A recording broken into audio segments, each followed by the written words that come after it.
कहानी की शुरुआत में लड़के ने देखा कि उसकी बिल्डिंग में रहने वाले सभी लोग अचानक से खूंखार ज़ॉम्बीज़ में बदल चुके हैं। वह उनसे बचकर भागने लगा, लेकिन देखते ही देखते उन ज़ॉम्बीज़ की तादाद बढ़ती चली गई। डर के मारे वह एक घर में जा छुपा, लेकिन ज़ॉम्बीज़ वहाँ पर भी आ पहुँचे और जोर जोर से घर का दरवाजा खोलने लगे। असल में बाहर जो ज़ॉम्बी खड़े थे वो आम ज़ॉम्बी नहीं थे। उनका दिमाग इतना विकसित हो चुका था कि सीढ़ियाँ चढ़ना और दरवाजा खोलने जैसे काम ये बड़ी आसानी से कर लेते थे। दरअसल ये सब 10 दिन पहले शुरू हुआ था। एक सुबह जुनवू नाम के एक लड़के को अपने पेरेंट्स का एक नोट मिला, जिसमें लिखा था कि हमें आने में लेट होगा, इसलिए मॉल जाकर खाने का सामान ले आना। लेकिन जुनवू बाहर नहीं गया और दोस्तों के साथ ऑनलाइन गेम खेलने लगा। तभी एक दोस्त ने उसे न्यूज चैनल देखने को कहा और जैसे ही जुनवू ने टीवी ऑन किया तो पता चला कि शहर में एक वायरस फैल चुका है जो लोगों को ज़ॉम्बी बना रहा है और वो ज़ॉम्बी इंसानों को खाकर उन्हें भी इन्फेक्टेड कर रहे हैं। तभी टीवी का सिग्नल चला गया और उसी वक्त उसके फोन पर गवर्नमेंट का इमरजेंसी अलर्ट आ गया। घबराकर जब जुनवू ने खिड़की से बाहर देखा तो पूरे शहर में ज़ॉम्बी फैल चुके थे और लोग जान बचाकर इधर उधर भाग रहे थे। तभी उसे अपनी बिल्डिंग में शोर सुनाई दिया और जैसे ही उसने दरवाजा खोला उसका पड़ोसी सांग जबरदस्ती अंदर घुस आया। जुनवू ने उसे बाहर निकालने की कोशिश की, लेकिन सांग बोला कि वो बस बाथरूम यूज करके चला जाएगा। खैर जब सांग बाथरूम से बाहर आया तो जुनवू ने उसके हाथ पर काटने का निशान देख लिया। इससे पहले कि जुनवू कुछ समझ पाता, सॉन्ग ज़ॉम्बी में बदल गया और उस पर हमला कर दिया। लेकिन जुनवू ने उससे लड़ते हुए किसी तरह उसे घर से बाहर धकेल दिया और दरवाजा बंद कर दिया। फिर उसने गेट के सामने फ्रिज रखकर उसे ब्लॉक कर दिया ताकि कोई ज़ॉम्बी अंदर न आ सके। अब जुनवू ने अपने पेरेंट्स को कॉल करने की कोशिश की, लेकिन कॉल नहीं लग रहा था। तभी जुनवू के फोन पर उसकी माँ का वॉइस मेल आया, जिसमें उन्होंने बताया कि हम ठीक हैं, लेकिन अभी घर नहीं आ सकते, इसलिए हमारे घर वापस आने तक अपना ख्याल रखना। जिसके बाद जुनवू ने एक स्टिकी नोट पर अलाइव लिखकर उसे अपनी फैमिली फोटो पर चिपका दिया ताकि फोटो को देखकर उसे हिम्मत मिलती रहे। अगली सुबह उसने एक रेस्क्यू पोस्टर बनाया जिसमें लिखा था कि मैं जिंदा हूँ और उसे अपने सोशल मीडिया पर अपलोड कर दिया। इसके बाद उसने ड्रोन की मदद से आसपास के घर चेक किए, लेकिन ज़ॉम्बीज़ के अलावा उसे कोई नजर नहीं आया। पर तभी फोन की बैटरी लो हो गई और ड्रोन वापस आ गया। अब जुनवू टाइम पास करने के लिए ऑनलाइन गेम खेलने लगा, लेकिन तभी अचानक इंटरनेट भी बंद हो गया। उसी शाम जुनवू को बाहर से एक अलार्म की आवाज सुनाई दी। उसने खिड़की से बाहर देखा तो उसे एक पुलिस ऑफिसर दिखाई दी जो ज़ॉम्बीज़ से अकेले लड़ रही थी, पर उसी वक्त उसकी गोलियां खत्म हो गई। तभी ज़ॉम्बीज़ ने उसे पकड़ लिया और उसे अपने साथ ले जाने लगे। यह देख जुनवू उनका ध्यान भटकाने के लिए जोर से चिल्लाने लगा, लेकिन ज़ॉम्बीज़ को वह कहीं नजर नहीं आया और वो उस पुलिस ऑफिसर को वहीं पर खाने लग गए। इसी दौरान एक ज़ॉम्बी जुनवू के गेट को धक्का देकर अंदर घुस आया, जिसे देखकर जुनवू जल्दी से बालकनी में आया और रेलिंग से लटक गया ताकि वो ज़ॉम्बी को चकमा दे सके। ज़ॉम्बी उसका पीछा करने लगा और जैसे ही आगे बढ़ा वह बिल्डिंग से नीचे जा गिरा और मारा गया। जुनवू वापस अंदर आया और गेट को अच्छी तरह बंद करके उसे ब्लॉक कर दिया। जिसके बाद जुनवू ने देखा कि उसके पास खाना और पानी खत्म हो चुका था, जिससे वह टूट गया और कैमरे पर रोते हुए अपना वीडियो रिकॉर्ड करने लगा। उसने बताया कि उसे इस सिचुएशन से बहुत डर लग रहा है। अगले दिन उसने अपने पिता की शराब पी और खिड़कियों पर पेपर चिपका दिए ताकि कोई ज़ॉम्बी उसे देख न सके। इसी बीच न्यूज से उसे पता चला कि ये ज़ॉम्बी अपनी पुरानी आदतें और डेली रूटीन नहीं भूले थे। यानी जो इंसान ऑफिस जाता था वो ज़ॉम्बी बनने के बाद भी डेली ऑफिस जाता है, इसलिए वह आसानी से लिफ्ट और सीढ़ियों की मदद से ऊपर नीचे जा सकते थे। यह देखकर जुनवू और भी ज्यादा डर गया। तभी उसे याद आया कि वह रेडियो की मदद से बचे हुए लोगों से बात कर सकता है, लेकिन उसके पास वायर्ड ईयरफोन नहीं थे जिन्हें एंटीना की तरह यूज किया जा सके। इसी तरह कुछ दिन बीत गए। फिर एक दिन जुनवू को लगा कि उसकी फैमिली वापस घर आ गई है। अपनी फैमिली को देखकर जुनवू बहुत खुश था, लेकिन ये खुशी ज्यादा समय तक नहीं रहती क्योंकि यह सिर्फ उसका भ्रम था।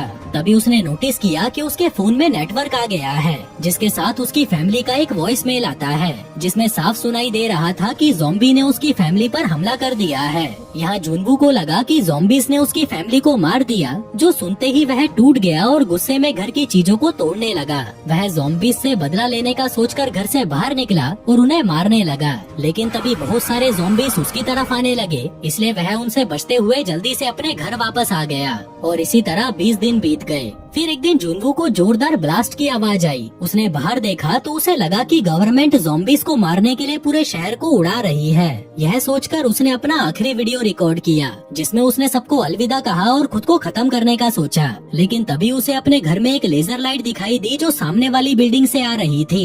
जुनवू ने उस बिल्डिंग में देखा तो उसे पता चला कि यूबिन नाम की एक लड़की दूरबीन से उसे देख रही थी। जुनवू उसे देखकर खुश हो गया और हाथ हिलाकर उसे हाय बोलने लगा। तभी यूबिन ने उसे ठीक सुबह 7 बजे बालकनी में आने को कहा और तुरंत अपनी खिड़की बंद कर ली ताकि ज़ॉम्बी उसे देख न सके।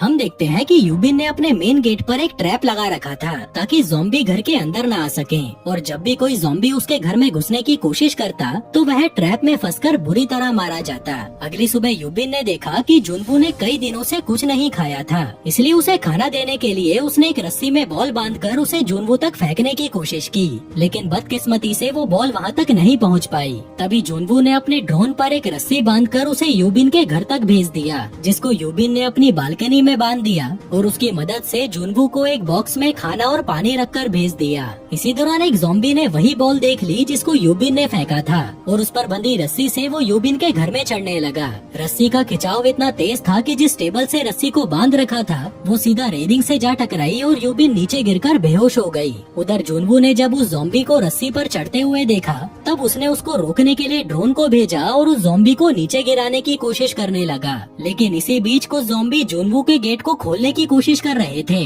जिससे उसका ध्यान भटक गया और उस ज़ॉम्बी ने ड्रोन को पकड़कर तोड़ दिया। लेकिन तभी यूबिन को होश आ गया और उसने उस ज़ॉम्बी का हाथ काटकर उसे नीचे गिरा दिया। फिर उसी रात जुनवू ने फैसला किया कि वो अपने आसपास के फ्लैट में जाकर खाने पीने का सामान लाएगा। वह घर से बाहर निकला और एक ज़ॉम्बी के जेब से सामने वाले फ्लैट की चाबी निकालकर अंदर चला गया। वहाँ उसे फ्रिज में पड़ा बहुत सारा खाना मिला, जिसके अलावा उसे वहाँ एक हेडफोन और एक वॉकी टॉकी भी मिली। तभी उसकी नजर बेडरूम में एक औरत की डेड बॉडी पर पड़ी। वो उसे देखने के लिए अंदर आया और उसी पल उस औरत का पति जो ज़ॉम्बी बन चुका था जुनवू पर टूट पड़ा। जुनवू ने उस पर रॉड फेंक कर किसी तरह खुद को बचा लिया और अपने घर पर वापस आ गया। यहाँ उसने हेडफोन का वायर काटकर उससे रेडियो का एंटीना बनाने की कोशिश की, लेकिन वो रेडियो फिर भी काम नहीं कर रहा था। इसके बाद उसने यूबिन के लिए एक बैग में खाना और वॉकी टॉकी रखकर उसे उसके पास भेज दिया, जिससे अब वो दोनों एक दूसरे से आराम से बात कर सकते थे। यहाँ यूबिन ने बताया कि मैं भी मरने की सोच रही थी, लेकिन अब मैं इन ज़ॉम्बीज़ से लड़कर जिंदा रहना चाहती हूँ। जिसके बाद दोनों एक साथ खाना खाते हैं और खूब सारी बातें करते हैं। तभी यूबिन ने बताया कि मुझे ऊंचाइयों से डर लगता है,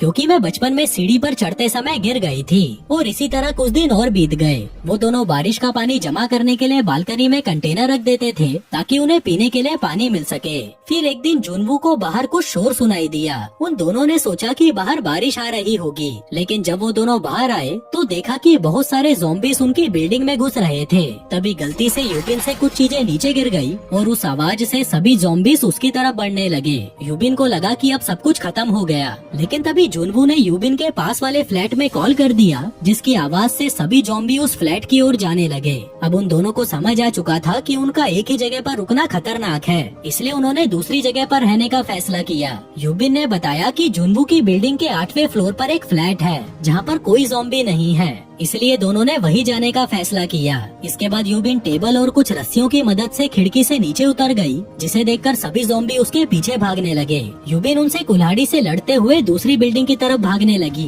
तभी रास्ते में उसे एक पुलिस ऑफिसर की गन मिली, जिसे यूबिन ने उठा लिया, लेकिन तभी एक ज़ॉम्बी ने उस पर हमला कर दिया और इससे पहले कि वो ज़ॉम्बी उसे काट पाता तभी जुनवू वहाँ पर आ गया और उस ज़ॉम्बी को मारकर यूबिन को बचा लिया। इसके बाद वो दोनों मिलकर ज़ॉम्बी से लड़ते हुए बिल्डिंग के अंदर घुसे और गेट बंद कर दिया, लेकिन ज़ॉम्बीज़ ने उसे भी तोड़ दिया। वो दोनों जल्दी से 8वें फ्लोर पर पहुँचे और सही फ्लैट ढूंढने लगे, लेकिन तभी अचानक उन्हें एक शोर सुनाई दिया, जिससे उन्हें पता चला कि इस फ्लोर पर भी बहुत सारे ज़ॉम्बीज़ थे। तभी जुनवू ने गेट गिराकर ज़ॉम्बीज़ का रास्ता रोका और इसी दौरान एक मास्क पहने शख्स ने यूबिन की मदद करते हुए उसे खींचकर अपने फ्लैट में ले आया। वहीं जुनवू भी किसी तरह बचते हुए उस फ्लैट में पहुंच गया। फिर मास्क मैन ने उन दोनों को खाना और पानी दिया और उन्हें बताया कि मुझे रेडियो सिग्नल से पता चला है कि जल्दी ही एक रेस्क्यू टीम हमें बचाने आने वाली है। जो सुनकर यूबिन और जुनवू बहुत खुश हो गए, लेकिन तभी अचानक जुनवू बेहोश हो गया।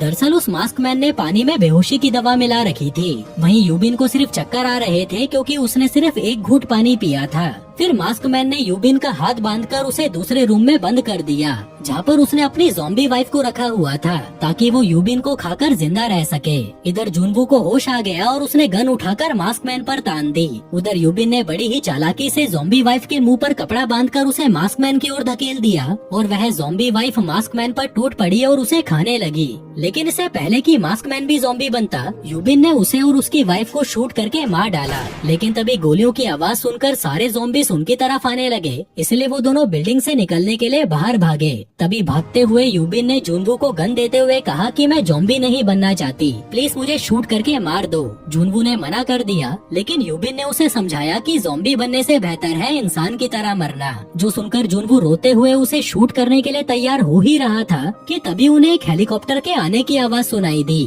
जिसके बाद वो दोनों ज़ॉम्बीज़ से लड़ते हुए बिल्डिंग की छत की तरफ भागने लगे। लेकिन तभी ज़ॉम्बीज़ के एक बड़े ग्रुप ने यूबिन को पकड़कर नीचे गिरा दिया। जुनवू ने एक साइकिल की मदद से ज़ॉम्बीज़ को धक्का देकर यूबिन को बचा लिया और वो दोनों किसी तरह से छत पर पहुंच गए। पर जब वहां पर उन्हें कोई हेलीकॉप्टर नहीं दिखा तो वो दोनों चिल्लाने लगे। लेकिन तभी ज़ॉम्बीज़ अचानक गेट तोड़कर ऊपर आ गए। जुनवू उनको मारने के लिए उन पर गोलियां चलाने लगा, लेकिन कुछ ही देर में गोलियां भी खत्म हो गयी। उन्हें लगा कि शायद वो नहीं बच पाएंगे, पर तभी एक हेलीकॉप्टर उनके पास आया और उसमें बैठे आर्मी ऑफिसर ने सभी ज़ॉम्बीज़ को शूट करके उन्हें मार दिया। जिसके बाद वह जुनवू और यूबिन को हेलीकॉप्टर में बिठाकर वहां से निकल गए। यहाँ जुनवू ने देखा कि उसके फोन में नेटवर्क आ गए हैं और तभी उसे अपनी फैमिली का मैसेज मिला, जिसमें उन्होंने लिखा था कि हम ठीक है और सेफ जगह पर हैं। जिसके बाद धीरे धीरे बाकी के लोग भी सोशल मीडिया पर अपनी फोटोज अपलोड करके अपनी लोकेशन बताने लगे। फिर कहानी के अंत में जुनवू की वही पुरानी फोटो दिखाई जाती है जिस पर उसने लिखा था कि वह रेस्क्यू टीम का इंतजार कर रहा है, लेकिन अब उसने अपनी नई फोटो पर #alive लिखकर उसे पोस्ट कर दिया, यानी कि वह जिंदा है। और दोस्तों, इसी के साथ ही ये कहानी यहीं खत्म हो जाती है। धन्यवाद।